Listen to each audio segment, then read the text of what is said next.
welcome to the Wing and a Prayer podcast, a show about all things Seattle Mariner baseball. I am your host, Andy Wing. Thank you for being here. Thanks for following along. It has been a little bit since I put out a show, but we are back. We're going to finish the season strong, and we're ready to take this on and keep going. Now, you can find the show pretty much wherever you find your podcast content, including places like Spotify, Amazon Music, Apple Podcasts, and YouTube. If you listen, please follow, like, share with your friends. Let's keep growing this thing. Appreciate you all being here. Let's get to it. On today's show, we're going to start off with the trade deadline. Everything that happened, all the deals the Mariners made, they went all in, and they went for it. And we're going to cover every little aspect of it. We're then going to cover the second half push. We are in the last 2 months of the season, and they got a big chance to win the division and go out and make a playoff spot, and they absolutely should based on what the team has done. We're going to talk about all things that. We're going to talk a little bit about Cal Raleigh, the year he's had so far, where he's at today, what's been happening of late. I want to talk a little bit about Julio as well, where he's at in the second half of the season. And then we'll give a quick farm system update on what's going on with some of the Mariners players. There's been some recent movement lately, and I think it'd be good to talk about, kind of give everybody an update of where those players are. I'm excited to talk Mariner baseball. We're back with you all today, and let's get into the show. Let's start talking about what things are going on. They did it, folks. They did it. Fans have been clamoring. We've been talking. There have been a lot of discussions about who they should go get at the trade deadline. They need to make this team better. They need more offense. They need more pitching. Go get an impact bat. If you really want to make the playoffs, if you want to make a playoff run, you need an impact bat. The number one trade target was Eugenio Suárez. Yes, the same Eugenio Suárez that the Mariners traded away because he struck out too often and just was regressing. This same Eugenio Suárez has been destroying baseballs for the Arizona Diamondbacks the second half of last season and then the first half of this season. In the last 162 games played for the Arizona Diamondbacks, he hit 54 home runs and 120 RBI or something wild number close to that. It may not be exact, but he's been destroying baseballs to the tune of 36 first half home runs. And he's free agent at the end of the year, so he's got an expiring contract, and a playoff team is looking for him. Now, the fans, everybody's been clamoring, go get him, make a deal, just do it. And I've been on that fence too, go get him, but I was a little afraid that they'd have to give up too much, and that was a lot of the talk, top 100 prospects. And I'm like, I don't know, for a rental guy that's going to be here for 2 months, but Jerry and crew did it. The day before the trade deadline, they traded him away, or they traded for him, rather, traded for him and did not give up too much. We'll go into a second who they gave up for, and we'll break down those players, but they got Eugenio Suárez. And a week before that deal, they made the first real move of the trade deadline and get Josh Naylor, Eugenio Suárez's teammate, first baseman Josh Naylor. Now, I've watched Josh Naylor pretty much since he's been in the league because he played for the Cleveland Guardians, and they made the playoffs, and man, that guy was intense, and he's the guy doing the baby cradle rocking against the Yankees and stirring up a bunch of drama there. And it's just one of those guys you watch from afar. It kind of annoys you, but if he's playing for your team, you love him. I really wanted them to trade for him this past offseason, and when the Diamondbacks got him and it looked like they didn't give up that much to get him, it was like, man, why couldn't you just do it then? But doesn't matter. They got him now, and we'll break down a little bit more what he's been doing and what's going on there. And the last guy they got was left-handed pitcher Caleb Ferguson, reliever with the Pittsburgh Pirates, a left-handed reliever, gives some added depth in the bullpen. Gabe Spires, the only left-handed reliever in the bullpen right now, and you just need an extra lefty. Multiple teams around the league, I've noticed, they can bring in multiple lefties, and it gives you matchup advantages at times, especially if you have a lefty-laden lineup. And so I thought that was a great pickup. Now, could they have done a little bit more? Maybe. But they were able to get 3 players without giving any of their top 10, only one of their top 10 players in their own farm system away. But the main key guys we're going to talk about later in the farm system update, Colt Emerson, Johnny Farmelo, Laz Montez, Harry Ford, they didn't even trade. They didn't have to give up any of the main key guys, kind of their future, to do it. So trade number 1, Josh Naylor, acquired from the Arizona Diamondbacks on July 24th for 2 minor league pitchers. left-handed pitcher Brandon Garcia and right-handed pitcher Ashton Izzy. So Brandon Garcia, he's number 14 prospect within the Mariners system. Ashton Izzy is the number 16 prospect. So these guys aren't like, unknown names, but the average fan is not going to know their name. They're just not. I mean, I follow this team closely. I've heard of these guys, but I'm not following these guys specifically really closely. So if you can get a guy impact bat like Naylor right away, and you have to give these two guys up, you do it. And that's why they did that. So I thought that was a great pickup. And what Naylor does too is his power's not been that great. He's hit like 11 home runs this year coming into playing for the Mariners. He's got 2 more now with the Mariners, up to 13. And what I've learned about the guy is he is a smart baseball player, very cerebral. Like even his power numbers went down playing for the Diamondbacks, and his response was, well, I noticed with that park, it's big spaces and it's a lot easier to hit doubles. So I just changed my approach a bit to try to hit more doubles and less home runs. And it worked. And it's like, wow, like most guys can't really even do that, let alone think that way. And the wild thing is, who knew we were going to get prime Ricky Henderson when we got Josh Naylor? He's got 8 steals in 11 games with the Mariners. And it's like every time he gets on base, I expect him to steal a bag. I mean, that's 116 steals over 162 games. And he's not going to keep up that kind of pace, but what he's doing on the bases, and he's like, it's just, he's smart. Like he knows how to read the pitcher. He knows how to read the, I love having him on the team, and he's a tough out. He's got a little bit of pop. He puts the bat on the ball, doesn't strike out a whole lot, and that's kind of what this team needed. And an everyday first baseman. He's also a terrific defensive first baseman. He's made several plays that's like, whoa. And then, so the second trade, before they got Eugenio Suárez, they actually got Caleb Ferguson. They were trying to make a deal for Johan Duran of the Twins, lost on that deal, and pivoted to Caleb Ferguson from the Pirates. So all 3 of these trade deadline deals they made are rentals. In other words, they're free agents at the end of the season, so you're only going to get them guaranteed for this final stretch. Caleb Ferguson, so far this year, 45 games, 3.74 ERA, 165 average against left-handed hitters, though. Lefty specialist. Like I said, adds to Gabe Spire in the bull.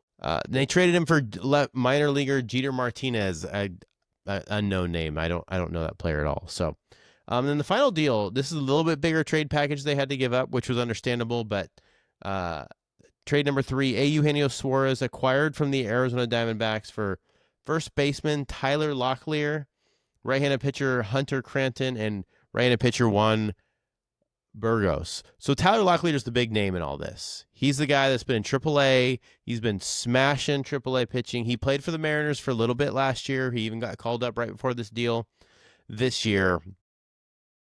And he's the big name going back. So if he pans out, he could be the first baseman for Arizona for several years. I tend to think, this might be harsh, but I tend to think Tyler Locklear is a great AAA hitter and just isn't going to be that great in the major leagues. But I could be wrong. I hope for his sake I am wrong, because I do like him and I think he could be a good player. But I think that is a deal you make all day and to Sunday. That those players to give up, and not having to give up any of your other top 10 players. Locklear is the number 10 player on that team, or not on that team, but like in the prospect pool for the Mariners. And if that's the most highly ranked player you had to give up, well worth it. Absolutely would do that deal in a heartbeat again, over and over again. And I thought for sure, like Harry Ford's going in that deal.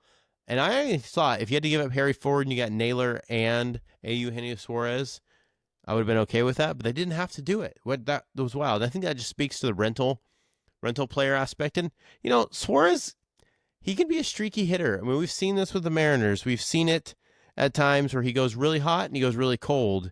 And so that could be also maybe why his price didn't lessened a little bit towards the end there. But it seemed like Arizona was really holding out to the last minute. And so I was kind of surprised to see that. What does this all mean, too? This is the first time in the Jerry Dipoto era they are absolutely going for it at the trade deadline.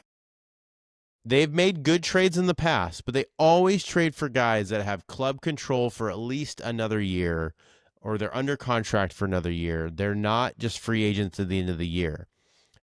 and they made some big splashes, Luis Castillo last year, Randy Rosarena. So it's not like they're against like making a big trade to get a great player, but they went for it with 3 guys that are free agents at the end of the year. Like, this might be it, and we're just going to put our pedal to the metal and go for it. Now, why is that? Look around the American League. There's no great teams right now. There's no team blowing it out of the water. I mean, the Blue Jays are probably the best thing, but the Blue Jays started this year like super slow and in 3rd place, and they've only come on strong lately. But baseball is a game of runs, and I don't mean scoring runs. I mean like winning streaks, losing streaks. Every single one of these first place teams have gone on long winning streaks, and they've gone on long losing streaks. There's no real great team. We've seen the Yankees be in first place and then fall out, and now they're falling out of a wild card spot. We'll talk about the wild card and the playoff standings here in just a minute. But this Mariners management told the team and the fans, we are going for it. We're going all out, and we're going to give you every tool and piece possible. Not only do we get the top impact bat on the market, we got the top 2 impact bats in the market.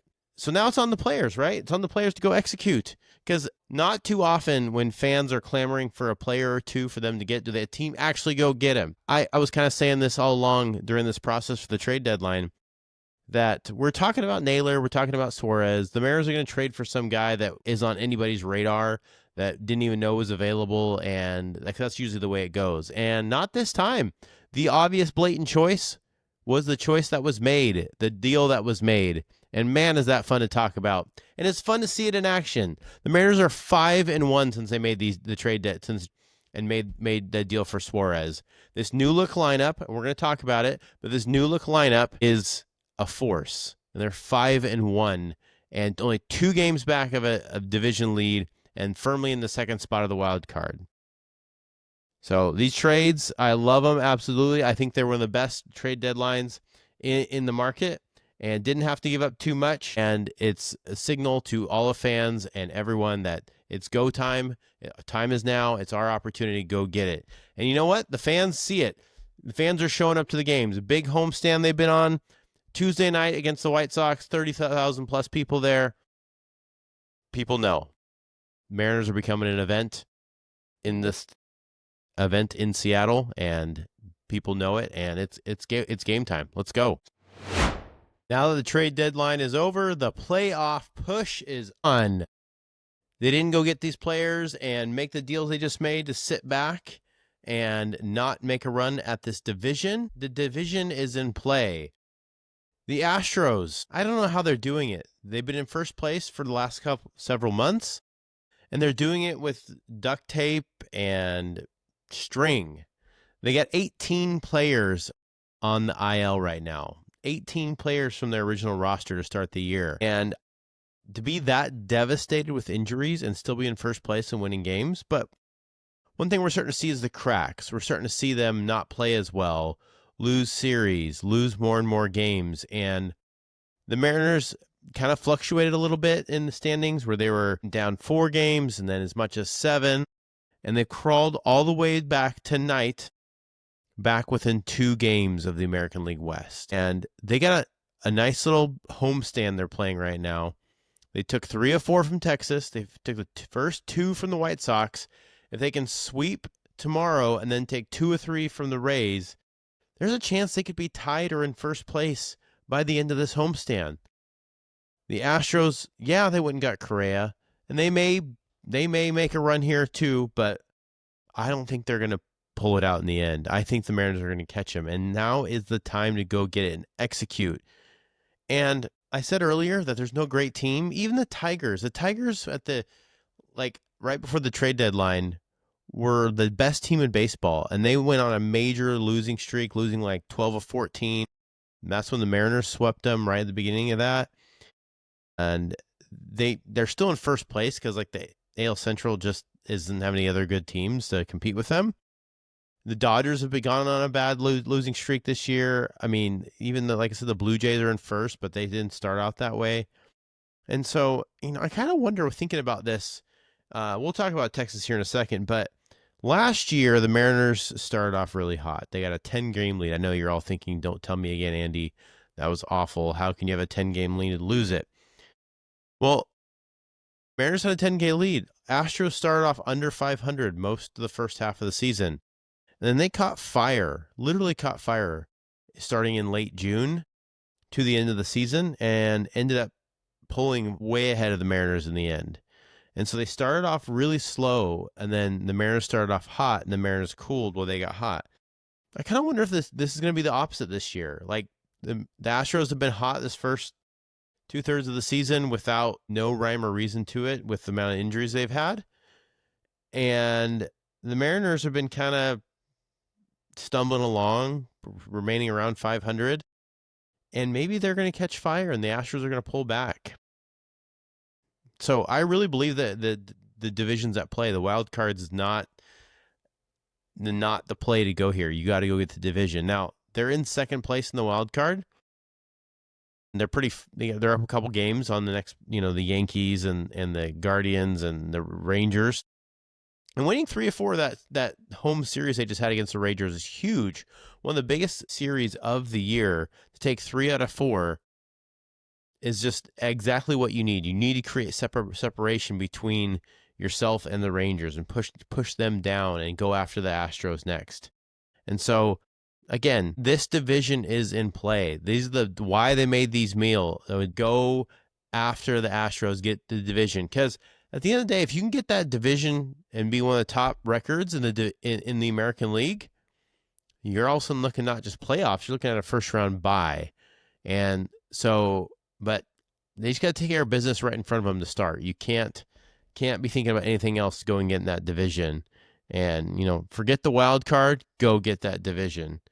And the Rangers, too, I've said all along this year that I think the Rangers are overrated. I think their roster's a bit old, and I think they're going to break down and get injured. Now, I've been somewhat right this year. They started off the year extremely slow with the bats, one of the lowest run-producing teams in the league. But their pitching's been really good all year long, and that's really helped carry them to get to where they're at. But they went on a nice run to get tied with the Mariners going into that series, that 3 or 4. That was also why it was a huge series, is because you're tied with that team for second place, and they're going to be vying for a playoff spot. So to take 3 or 4 and then gain a game on them today, so now you're 2.5 games up on the Texas Rangers, that's exactly what they need to do. That's exactly what they need to separate and pull away. I think the Rangers are going to fall back a little bit as the season progresses, but they have great pitching. Next thing, I kind of want to go into the Mariners lineup. And speaking of the Rangers pitching, this new lineup that the Mariners are putting out there, they didn't score a ton of runs against the Rangers, but the Rangers got excellent pitching, and they made the Rangers look mortal, like normal, like not the greatest pitching staff in the world. Especially Jacob deGrom. Jacob deGrom was like 10-3 with like a 2.4 ERA, just lighting people up, dominating, and another ace goes down as the Mariners take him down. Score 5 runs, 3 home runs off him, and one of his worst outings of the year. And what's amazing about this team is they can take down the ace, Paul Skeens. They can Jacob deGrom. They can take down all these Garrett Crochet. They can take down all these top dog aces, and but sometimes the fifth starter for the A's that is second major league start, you get 2-hit shutout. And their record against 500 and better teams is 7. Up until yesterday was like 7 games above 500, and they were even against teams below 500. And so it's good to see them knock off the White Sox these first 2 games of this series, because they're an under 500 team, and you need to beat up on those teams right now. If you're going to go on a run, you have got to beat these lower performing teams. And the Mariners have the 28th most difficult schedule left. That's also the 3rd easiest schedule left remaining. And so they've played a lot of really good teams up until this point, and they're going to get a good chance to beat up on the lower end of the league. And this is where you have to take advantage. A game like tonight, you go up 7-1, you go up 7-2, win 8-5, and then you end up winning 8-6. And it was dicey there at the end, but you held on. You got the win. That's all that matters. And they just got to keep going and going and going and keep pushing down that path. And I really think that they have what it takes, and they're going to carry it through. And this lineup right now, I love what they did mixing the lineup around, putting Randy at the top of the order. Randy is a little bit of a streaky hitter, but he gets on base, he'll walk, and he's fast. He steals bases. He makes the game in motion. And I love J.P. Crawford, but he was going through a major slump, and I thought it was the right move to move him to 8th. And he's not exactly dynamo on the bases. And so I thought that was a wise move, putting him down to 8th. Let him get right. Let him just, don't worry, but no pressure. Just go play. And then moving Cal. I don't love Cal at second hitting, and we'll talk about Cal in here just a minute, but I'd rather see Cal hit 3rd or 4th. I think he's more comfortable there. I think he's better suited, but that's fine. For now, they're winning games. If they're winning, who cares? And then you got Julio hitting 3rd, Josh Naylor hitting 4th, and Eugenio Suárez hitting 5th. 6th, 6th, Jorge Polanco, the designated hitter, and then you've got Dom Canzone in right field, JP at short, and then Cole Young at second base. And there is not a weak spot on that lineup right now. There's guys that are a little bit better or a little bit worse, but there is no easy out. I mean, Cole Young has been on fire. He started off when they brought him up, he's slow, just like every rookie hitter is. But he has come into his own. I mean, he mashed with that ball 455 feet earlier this week, and I didn't know he had that kind of power. I knew he could hit the ball at the ballpark, but I didn't know he had that kind of power. And another thing I love about Cole Young, too, is he puts together a good at-bat. He works the count, and gets on base for his team, and he's not an easy out. Dom Canzone is just, I can't believe the progression he's made to be he's our 7th hitter in the lineup. And he is a tough out right now, and he's hitting 300 and obviously has major pop. And Jorge Polanco is having a much better year this year. He's hitting over 250. He's got 17 home runs, over 60 RBI. His OPS is near 800. And May was a rough month, but he's bounced back and had a couple really good months. And so this lineup up and down is just, it's really one of the best lineups in the league. And I heard this said somewhere else, and I agree with it. This has got to be one of the best lineups they've put out there since 2001, and the best one to let them help compete for a division title. So with all that said, it's time to go. They got to go on a real run. They need 11 of 12. They need to go on an 8-game winning streak, something to that nature, to really separate themselves and go after that division. If they go on an 8-game win streak right now, they'll be in first place. They just will. The Astros are not playing that good right now. They're regressing. And some of the additions they made, I don't know that's going to help them all that much with some of the other pitching and other issues they have. And so go on a run, Mariners. You got to take advantage of the moment right now, what's in front of you, and go get it done. Long run, 8-game win streak, 11 of 12. Go get it. And next up, we're going to go through an update on the Mariners farm system. The Mariners have one of the deepest farm systems in all of Major League Baseball. We just talked about the trade deadline and how they didn't have to give up many of their top-end prospects. So we'll go through where they're at, how that's going, what's going on with them. We're going to go through about 10 of them. So we're going to do it kind of quick, give you quick highlights, but a couple key things that just recently happened that I want you to make sure you know about. So the Mariners' number 1 prospect, Colt Emerson. I think he's 19 years old. He's a shortstop, third baseman. He's been in High A Everett, the Aqua Sox. Been fun to go watch him play. I lived near there, and so that's been fun when he's been in town. But he just got promoted to Double A, which is a big deal, going from high single A to Double A. And it shows his progression, shows what he's been working on, what he's been doing. And along with him, another draft pick from this draft pick from this last year was Durangelo Cinche, switch pitcher. He was also at high single A in Everett, and he also got moved up to Double A Arkansas. And so both those players being promoted was a big deal, and just shows that they're both closer to making the Major League squad. And both those players have high expectations of playing for the Mariners in the big leagues here in the next couple of years. And so great to see that. Now, another player that's one of the top prospects, Lazaro Montes, Laz, he got promoted up to Double A earlier this year as well, and he's been doing really well. Laz is a player with a ton of power, and you think of it like a Yordan Alvarez type player, big, tall, tons of power. And, he was a guy that talking about maybe they have to trade a guy like that away to get a impact bat. And the fear is, man, are you just trading away David Ortiz all over again? Because for those of you who don't know, David Ortiz, Hall of Fame designated hitter for the Boston Red Sox, started his career with the Seattle Mariners, and they traded him away to the Twins, and the Twins released him, and then he signed with Boston. So is he a guy like that could be just a major power hitter in the middle of your lineup? Who knows? But for now, he's still in the system, and he's going to keep playing. So I'm excited to keep watching him and the way he develops. Feline Celestin, shortstop, single A, 5-tool type player, raw upside, electric player, 2023 international signee. Harry Ford, he's the main talk of these trade debates. He's in AAA.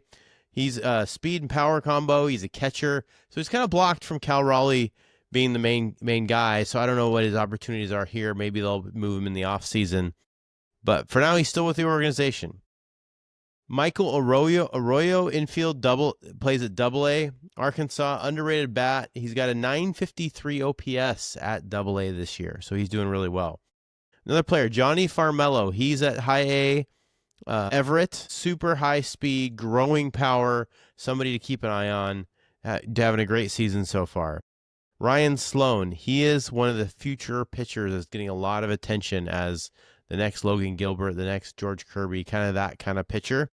And he's at single A, high A, single A. He's got a 0.72 ERA, 26 strikeouts in 24 innings.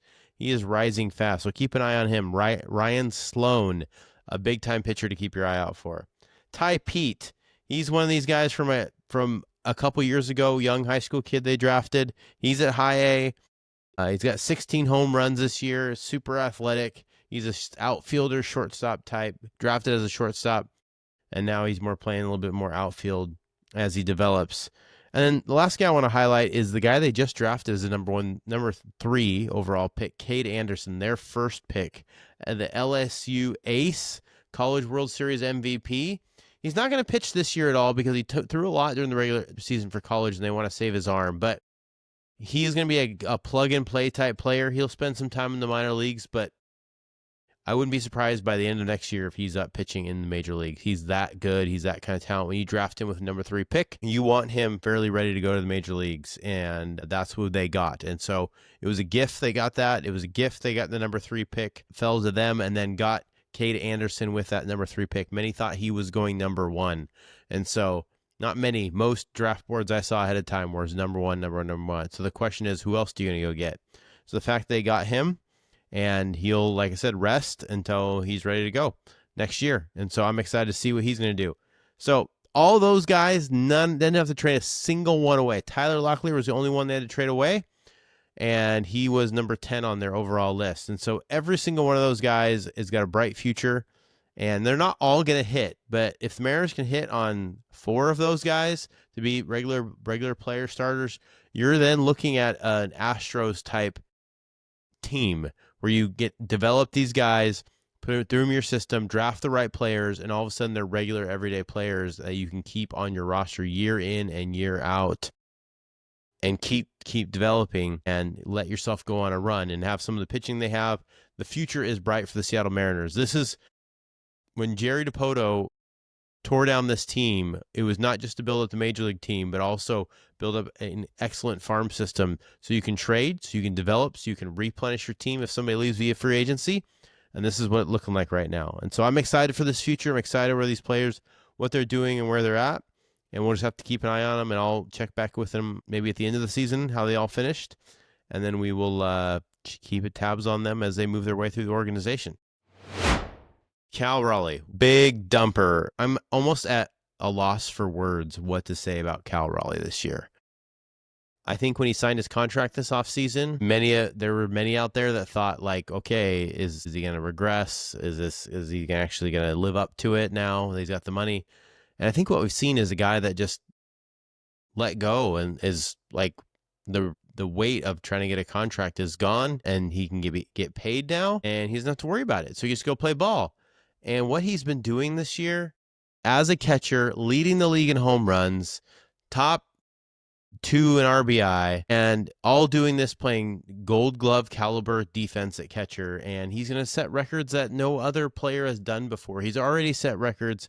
He had 38 home runs at the break. He's got 42 so far up till this point. Still leads the league, and it's just absolutely insane what he's doing. Now, he's going through a little bit of a slumpish right now. I don't know that our All-Star break had a whole lot to do with it, but in the month of July, he hit like 199. He had 7 home runs still, but he didn't have any doubles. He struck out at a high rate, and I really think moving him from second to like fourth would help free him up. You can keep Julio at third. We'll talk about Julio next, but you can put Josh Naylor at second, I think, and you put Cal at fourth. That maybe help him. And my observation's really on Cal right now, going through a slump, and it's just, it looks like earlier in the year he let the game come to him. Like as he's being pitched to, he just reacted, and he would mostly swing at the good pitches and let the ones that are outside the zone go. Lately, it seems if it is a first pitch, he's swinging no matter what. And I think pitchers have gotten onto that, and so they've been giving more breaking balls or not throwing it over the plate. And I'm just seeing that chase rate on the first pitch just amplified. And so you're all of a sudden in an 0-1 hole, you're in an 0-2 hole, and I just think it puts him in a tough spot. And I think if he let the game come to him a little bit more, a little more patient, that could help. Obviously, I'm not his hitting coach. I'm not the hitting coach, but that's just my observations of what I see is let the game come to you a little bit more, be maybe a little less aggressive on that first pitch, adjust back to the pitchers. That's great if you're he's hit a lot of home runs on first pitches this year, which is great. But the pitchers have adjusted to you, and they're not throwing you the same. They're not just trying to get the fastball over for a strike now. They understand what you're trying to do. So maybe pivot back. Just take that first pitch, even if it's a fastball right down the middle, and make them work it a little bit more. And you got to, when players are going through a tough time, it's just great to see them get a clutch hit. And today he had a big RBI single down the line, and it was with 2 strikes, and he just laced a line drive, and he's starting to swing the bat a little bit better. So let's hope he comes out of it. But either way, Cal's going to hit 50 home runs this year. And, there was talk he was going to hit 60. He's probably not. I mean, as a catcher getting beat up the way he does and how much he plays, it's understandable he's just not going to carry through those power numbers. But it's not unreasonable for him to hit 50 this year, and that would be a all-time record for catchers. It would be an all-time record for switch hitting catchers, all of the above. And so it's exciting to see what he's doing. Now, Julio has been pretty darn consistent this year. Now, is he like Aaron Judge like numbers? No, but I'm kind of wondering, like, should we not? I guess I'm wondering, should we expect that? Now, he just stole his 20th bag and hit his 20th home run of the year. And so that set a major league record for first 4 seasons of his career. He's a 2020 guy. And I was kind of surprised to hear that because really there's not other guys in the league that have ever done that before. But I think that just shows his athleticism, his raw abilities, even when he's not doing great, like he's struggling at the plate a bit, he still has the ability to put the ball out of the ballpark. He still has the ability to run bases. He plays a great defensive center field. And I think we've undervalued and underappreciated Julio. And when you get the big contract, you want him to just carry the team. But the nice thing is he doesn't have to carry the team right now. With the additions they've made, with Cal doing what he's doing, he can be a piece on this team. And I think he's seeing more comfortability with that. I really think he's more comfortable. Julio's a second half hitter too. But like even in July he hit 7 home runs, but he only hit like 230. But in August he's been picking up the pace. In the last 30 days he's hitting 270. He has 9 home runs, and so his power is starting to come through. His strikeout numbers are going up a little bit, but I think you take that and you're getting more power. And he's probably going to finish with 30 home runs and 30 steals this year. And if you'd have told me that at the beginning of the year, I probably would believe you because he just is a great second half hitter. Getting Julio, he had a big 3-run home run today. Getting him on track and producing at a high rate, that's really going to help this team go. And I'm excited to watch. I'm excited to see what he does. We could talk about each one of these guys in the lineup, but those are the 2 guys I want to focus on. Julio and Cal are going to help carry this team to the playoffs. I just know it. And what Cal's doing is just incredible, and Julio's picking up steam. That's all you can ask. you love him to do that in the first half, which he did a little bit more than he's done in the past, but it doesn't matter when. We're here now in the moment. Let's just go. Let's produce and let's carry it through. And that's all we got on the show today. No Andy's rant today. I'm happy. Everything's good. The Mariners are winning games, 5-1 since the Geno trade, and I'm super optimistic and hopeful where they're going to be headed. Next show I put out, hopefully they'll be in first place, and I'm going to try to put out some more daily content too, so keep it, follow us along on Instagram at Wing and a Prayer Podcast, also on X, Wing and a Prayer Podcast. You can follow me on there, and then you can find this show pretty much wherever you find your podcast content, including Spotify, Amazon, YouTube. Just follow along. And if you like the show, listen, like it, share it with your friends. Let's just talk Mariner baseball and go. And if you have a guest that you think would be good for me to have on too, maybe suggest. I want to bring on a guest soon. I got some ideas myself from the contacts I have, but if any of you know or listen to the show and you have a good idea of maybe who to request or bring on, or if you just want to come talk Mariner baseball with me, just hit me up. And I just want to say a super shout out to some of the kids that listen to the show, and Coop, appreciate listening to the show and thinking about all the other kiddos. It helps keep me going, keeps me wanting to come back doing this, and I have a blast doing it, just talking Mariner baseball, having some fun. And we're going to put out some more shows before the year ends, and we're going to ride this wave and hopefully bring you along for the ride. So, and try to give you my thoughts and takes on it. Thank you all. Have a great night, and go Mariners.